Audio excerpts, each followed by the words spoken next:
Have you ever had a guest who overstayed their welcome?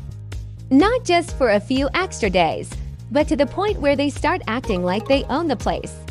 Today, we're diving into a story that many of you might find surprisingly relatable. It's the story of Amma, a woman with a heart of gold and a home filled with peace. Her life was calm, her routine was set, and her spirit was content. But all that changed the day Manala arrived. At first, Amma was thrilled to have Manala stay. She welcomed her with open arms, ready to share her home and her hospitality. But the welcome soon began to wear thin. Manala wasn't just a guest, she had ambitions. Slowly but surely, she started to take over. It began with small things, little suggestions about the household budget. "Amma, we shouldn't be spending so much on fresh fruit," she'd say, steering the shopping list towards her own preferences. Amma, wanting to be a good host, just nodded and agreed. But the suggestions soon turned into commands. Manala began dictating the entire menu. Amma's favorite dishes disappeared, replaced by whatever Manala demanded that day. The kitchen, once Amma's creative sanctuary, now felt like a canteen where she was just a cook. Manala's presence grew larger and louder. She expected to be served first, to have the best seat in the living room, and to have her opinions treated as law. The peaceful atmosphere in Amma's home evaporated, replaced by a tense silence. Amma felt a storm brewing inside her. It would have been so easy to scream, to shout, to have a huge, dramatic confrontation.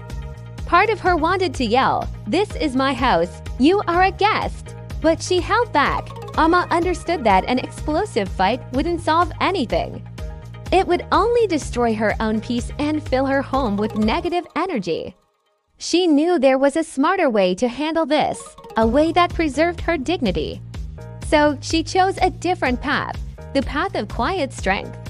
Instead of fighting fire with fire, Amma started building invisible walls. When Manala demanded a specific meal, Amma would politely say, I've already planned to cook something else today, but I can make that for you tomorrow." When Manala tried to control the finances, Amma created a separate account for household expenses, giving her back control without a single argument. She started spending more time in her garden or reading in her room, reclaiming her personal space one quiet moment at a time. These weren't grand, confrontational acts. They were small, consistent actions that sent a clear message. "This is my home, and while you are welcome, you do not rule here." Manala, accustomed to getting her way through dominance, was confused. She couldn't fight against Amma's calm demeanor. There were no arguments to win, no shouting matches to dominate. There was only Amma's quiet, unshakable firmness. The power dynamic in the house began to shift, not with a bang, but with a whisper. The story of Amma and Manala teaches us a powerful lesson, one summed up in an old, wise saying, "A visitor who refuses to lead becomes a ruler." It's a reminder that kindness should never be mistaken for weakness. Setting boundaries isn't about being confrontational or unkind. It's about respecting yourself and protecting your peace. Sometimes, the most powerful response isn't a loud roar, but a quiet, firm no. It's about holding onto your own authority in your own life with grace and dignity. What do you think?